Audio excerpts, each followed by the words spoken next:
Good morning, everybody, and welcome to episode 176 of the Ask the Coach show, where PingSkills helps you improve your table tennis. 176 is a happy number, so hopefully this is going to be a happy show. A happy number is where you take the sum of the squares of the digits and repeat the process until the number either equals 1, where it will stay happily, or it loops endlessly in a cycle, which does not include 1 and is forever sad. So 176 is 1 squared plus 7 squared plus 6 squared, which equals 86. 86 is 8 squared plus 6 squared, which is 100. 100 is 1 squared plus 0 squared plus 0 squared, which is 1. So happy, yay. Our happy drill of the week is X's and H's. So we'll explain what that is and why it's good to practice. In the questions, we discuss Ma Long's record against Fan Zhendong.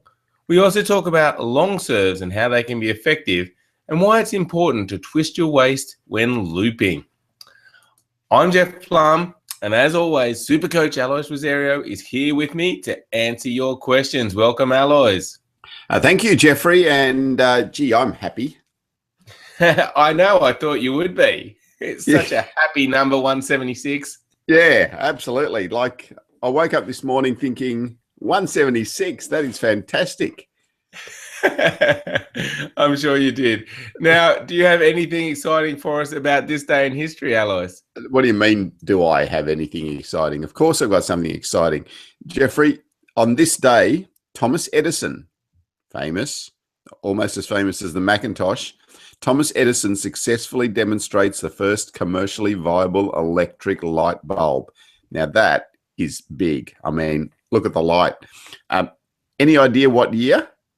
1876.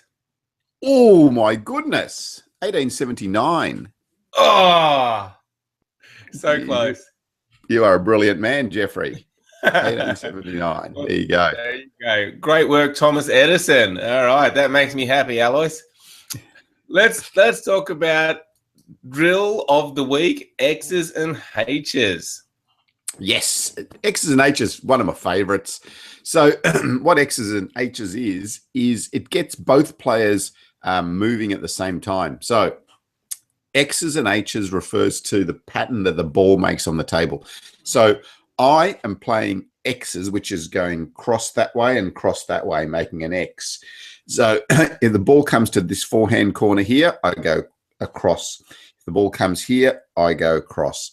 You are doing H's. You're doing straight this way, making the H pattern. And so when the ball goes there, you're going to play it to here. When the ball goes there, you're going to play it to here. So I'm going cross, straight, cross, straight, cross, straight. So the ball is making an X pattern and an H pattern on the table. Really good for, as I said, getting both players moving, because then you're both alternating between forehands and backhands. Give it a try. Even use it as a warm-up exercise. Instead of you doing your forehands and backhands, try X's and H's. I like it, Alois. Now, I guess one of the key features of this drill is that you're always changing the direction. Often in table tennis, when we're practicing, we hit the ball back to the same place it came from. But here you're always switching the direction, which is not an easy thing to do, but it is a good tactic in matches. Yeah, you're right. And especially when you're trying to change from cross court to down the line can be awkward sometimes. So it's a really good one to practice, being able to change that direction from the ball coming across to you playing down the line. So it's sort of easy playing down the line, or cross court. But as you say, changing that direction is great.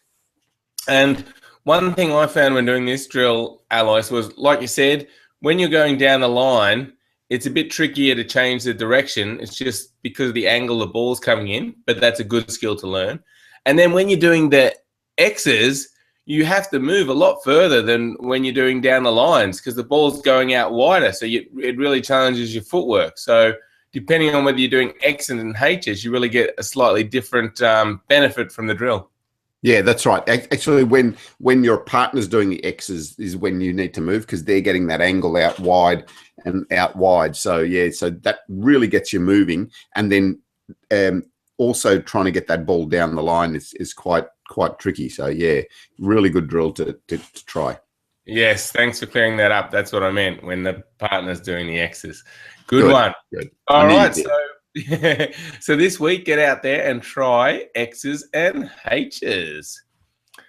All right, Alois, let's move on to yesterday's PingSkills question of the day, which was, will anyone get close to Ma Long for the Rio Olympics men's singles title? Yeah, so we did have a few replies on the Facebook page, and Ahmed said he thinks Zhu's in. Thad said the way Marlong is playing at the moment, I think he will win. Sam Miller said Zhang's curse certainly, and yeah, I mean Zhang's proven performer in big matches. And then Naya said not without some serious creativity. Everyone plays the same game, it seems. It's like a choreographed dance. You'll have to bring a new and unpredictable dance to the floor to beat Ma.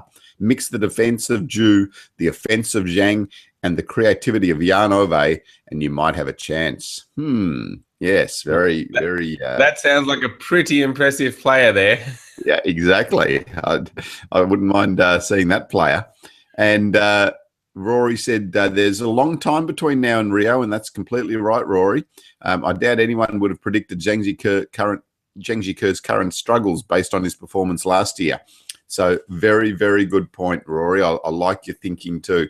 Like certainly at the moment, Ma Long looks the favourite, but as Rory says, it's a long time between now and Rio, August next year. Lots can happen, injuries, etc., and things change. But gee, I mean, if it was played today, wow, Ma Long is out there. But the other thing that we need to think about also is qualification spots. So remember, in the men's singles, we can only have 2 Chinese players. So who are the 2 Chinese players that are going to qualify? Certainly, it looks like Ma Long will. But then who gets that second spot? Is it Zhu Xin? Is it Zhang Zike? Is it Fan Zhendong? There's a whole lot there, and that's through a qualification process as well. So, it's all still up in the air, and be interesting to see. Firstly, who actually gets those 2 qualification spots from China? Yeah, certainly will be, Alois. And I think we need to just research that, because isn't there something about the top 20 players in the world get automatic selection into that draw? Yeah, Let's search that up. But you can still only have 2 players from one country. So yeah, exactly. So maybe they don't have to qualify. It just goes on the world rankings. Yeah. So maybe we'll search it up and find out some information for you. Yeah. While we're on this topic, Alois, Ilya has a question. He says, during the season of the Chinese Super League, Ma Long lost to Fan Zhendong several times, but on the international stage, Ma Long overpowered him without giving him a chance. How can this be? Yeah, it is strange, isn't it? Like the differences in results from at different levels is quite amazing. And is it that just the nervousness on one side, the ability to raise the level for an important match on the other side? I think it's probably a little bit of both. Fan Zhendong still the challenger, still trying really hard to overcome or to get to that top level. And in the Chinese Super League, I mean, it's still a big match, but it's not the pinnacle. And maybe he's a little bit more relaxed in his own surroundings, whereas on the big stage, he gets a little bit nervous. Ma Long now has that confidence that we've seen after winning the World Championships, and maybe he just lifts a level. So instead of being here, it's now here. And that's all it takes. It just takes that slight adjustment. And it's not like Ma Long's beating Fan Zhendong 11-2s. It's, 7s and 8s. So that just means it's 1 or 2 points, really, isn't it? I mean, instead of winning 11-8, you lose 2 of those points and you're down 10-9. So it's small margins in this game. And it's just the difference in, I think, mental ability. Yeah, it certainly is. And as Rory said, with the time to the Olympics still being quite a while away, you would think that Fan Zhendong, being so young, has more room for improvement, because often people improve quite fast, and then it's harder as they get better and better to improve more. And Fan Zhendong being younger, in this next 8 months, he probably has more room for improvement. He probably does, but that improvement is slow. We often talk about, initially when you start to play the game, you sort of improve at that rate. But to get from here to the very top level here takes a very, very, very long time. We often talk about, last Olympics we were talking about Fan Zhendong being, possible threat. Coming around to this Olympics now, we're still talking about it. So that little margin of change does take a long time. But it might only take 1 or 2 wins of Fan Zhendong at the top level, and suddenly his confidence grows, and now he thinks that he's invincible. So yeah, it's all just small margins and small margins up here. It is, yeah. And that rate of improvement in table tennis is difficult to measure because your results could depend on other players as well. So it's hard to measure your exact ability at one point in time. But yeah, definitely getting better at the beginning is easy, and getting better later is harder. I know you take something like, I knew I could get a Rubik's Cube back in the show, Alois. You take something like Rubik's Cubes and you see that the best in the world improve really fast, and they get down to like solving it in 20 seconds in only a couple of months. Then it takes them, 3 months to get down to 10 seconds. Then it takes them, years to get down to, 6 seconds. So the improvement really slows down, and, they might spend 4 years and only improve 1 second once they get really good. Yeah, that's right. And that's a nice numerical way of seeing it too, where most of the time it's just you against yourself with that Rubik's Cube. So yeah, that's a good demonstration. I knew I liked the Rubik's Cube for some reason. Exactly. All right, Alois, let's move on to the questions. Mike D has jumped on and asked a question from our Google Plus page, which anyone can do. So jump on board. We love hearing your questions. So thanks, Mike. He says, "Hi guys, Satoshi Aida in the men's semi-final in the US Open 2015 did a serve," and I'll put a link in the show notes to this video, "which was slow and long to the forehand. There were many instances where Wang Jinjin could not loop the serve. Why was Aida's serve so successful?" Yeah, so I didn't know much about Aida, but I just had a bit of a look at the match. So Aida's serve in this instance, the one that Mike's talking about, is a backhand serve. So he serves it from the middle of the table, backhand serve long to the forehand corner.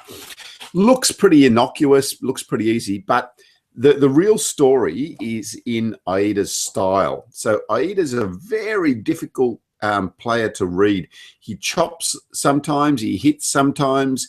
So he's always throwing you off balance, and he's always keeping you guessing. So even with that serve, you don't know whether to expect him to play as an attacker, so to serve it short and come in and attack, or he's in this situation, he's done this long serve to the forehand and then he's ready to chop the next ball. So there's just different pressures in you, and there's always doubt in the receiver's mind as to what's happening and what's going to happen on the next ball. So that's the real key.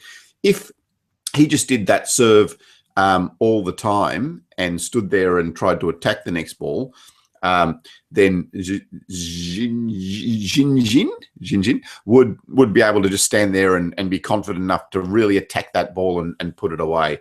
But it's just the Aida's whole game that really throws him off balance. Yeah, interesting, Alois.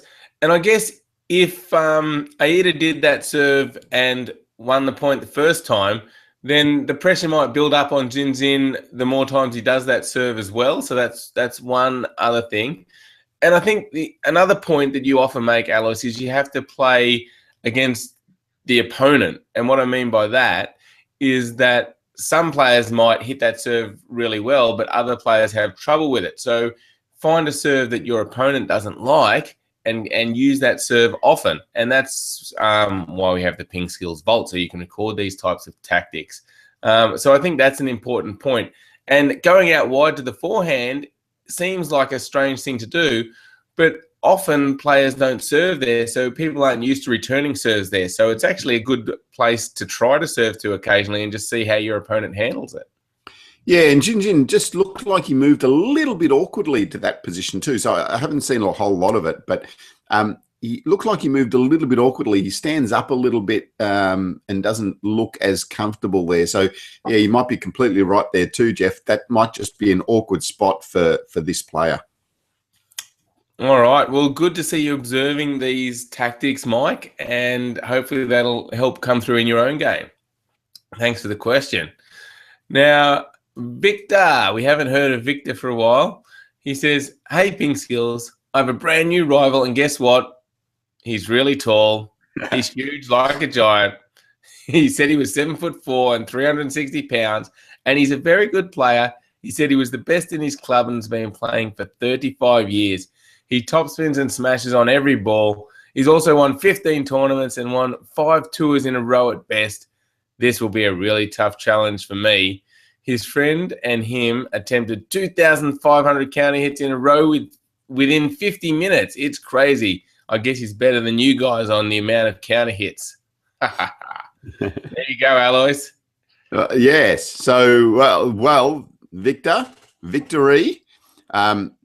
You know, the basic tactics against the tall guy can work here too. 7'4". The guy isn't going to be great in the middle.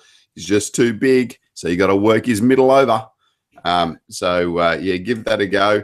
Try to see if you can really tie him up in the middle there and stop him from attacking. Got to stop him from attacking too. And if you happen to win, run. Sounds too big. He's way too big.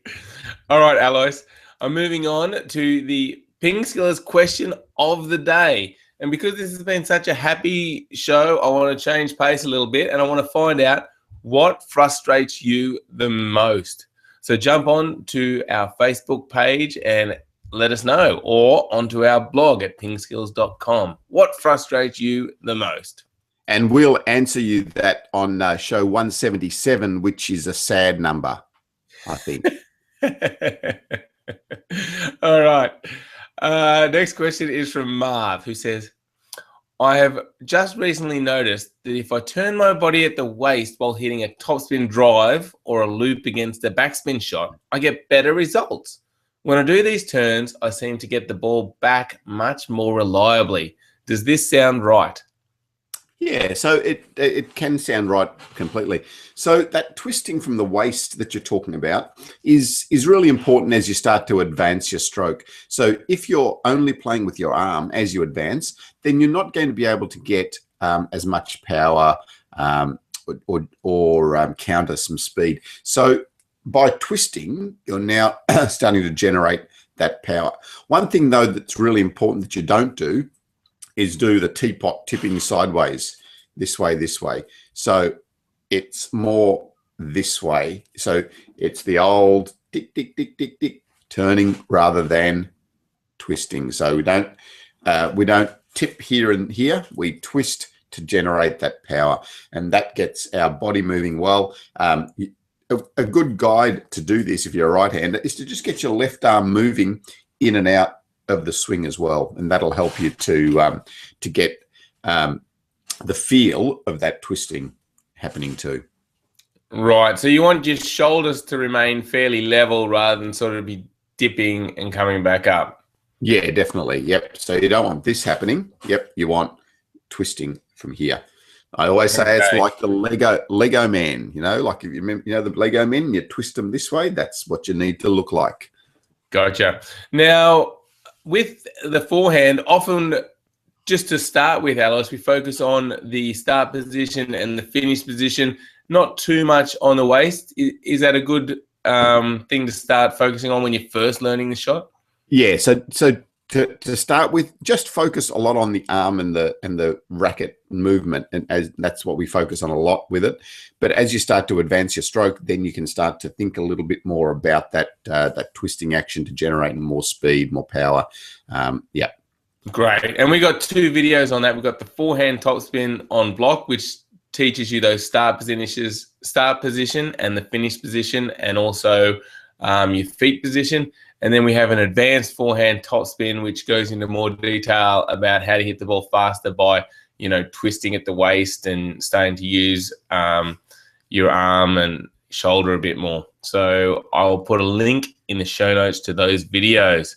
All right. Well done, Marv. Good to see you progressing well. And thank you for the question. Next up, Yap says, how do you serve a fast, straight and long ball to surprise the opponent? Ma Long serves that ball. Yes. So he's put a bit of a link in there of Ma Long doing that serve. So I'll do it left-handed, but what Ma Long does is starting with the pendulum serve, but he serves it flat and fast down the line. So I'll do it right-handed. So he serves it flat and fast down the line to Fan Zhendong's forehand corner with good results. So it can be an effective serve if you use it as a surprise. Couple of things to think about when you're doing that flat long serve, though.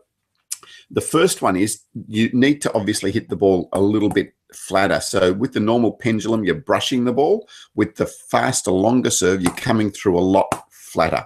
But there still needs to be a little bit of topspin on the ball to get the ball to dip down onto the table. If you hit it really flat with almost backspin, it's hard to generate enough speed. So if you just play with a little bit of topspin, so you're doing it this way, so you're hitting it, but you're coming up a little bit on the ball to generate a little bit of topspin, then you can hit that ball really flat and fast. So that's the key there. But as I said, it needs to be a surprise. It can't be a serve that you do all the time, because if you're serving it long and fast all the time, your opponent's going to be ready and be able to counter with a strong topspin. But if you're serving short, they're starting to move in towards the table, and then you serve it long at them, then it can be an effective tactic. Yeah, interesting, Alois. Now, with that really fast one, you need to get the top spin because the ball needs to dip a little bit, otherwise it's just going to float long. But I found against certain players, Alois, that it can also be effective to maybe do a long serve that's not quite as fast with a bit of backspin, because then they need to lift it. So even though it doesn't come as fast, it's a bit trickier because you have to lift it. So I guess you need to weigh up those two about how fast you want the ball to go, whether you want a little bit of backspin on the ball. Yeah, that's right. So it's just depending on your opponent, depending on your style. You can change it up a little bit as well, definitely. So the long, flat slider can be really effective as well, as you said, because it makes them need to really lift that ball up, and the speed makes it even more difficult. Okay, excellent. All right, next up is a question from Nagaraj, who says, I'm currently working on my forehand topspin. I'm not bad at it. I get most of the topspins on the table. I start at my thigh level and finish up above head level. What sometimes happens is my topspins are hit off the net, off the top of the net, and sail off. So do you have any advice for Nagaraj? Yeah, so Nagaraj, with the topspin, you really shouldn't be messing with the net too much at all. So one of the beauties of the topspin is that the ball is dipping. So if this is the net level, you want the ball to be, up here somewhere when it's actually going over the net. So what, like 16 centimeters or 6 inches above the net? Yeah, absolutely. Yep. So then you don't have to worry about the net, and you can still hit the ball really hard over the net. But you need to be generating enough topspin on the ball. So it sounds like the stroke you're doing is right. Maybe you just need to brush the ball a little bit more on contact to generate a little bit more topspin to make it dip down quicker. So yeah, it sounds like you're on the right track. And certainly if you're making a lot of topspins, that's great. Just the ones that are hitting the top of the net, maybe you're hitting a little bit too flat. You just need to brush up a little bit and just don't mess with the net. Yeah, give it some good clearance. Excellent advice. All right, good luck, Nagaraj. And That's I've got yep. I've got an answer for Victory's other question there too. Oh, Victor says, do you know how tall 7'4" is in centimeters? Yeah, about 223.519 recurring. Wow. That's a interesting number recurring. Me But and that's numbers. very, Me very and numbers. tall. Yeah. Me and numbers, Jeff. Yeah, absolutely. All right. Well, I think that wraps up this happy show. Thanks, everybody, for watching. Make sure you go to pingskills.com and sign up for our free newsletter where we give out weekly tips. Thank you, Alois. Thank you, Jeffrey. And we'll see you again tomorrow morning, guys. See ya and stay happy. Bye.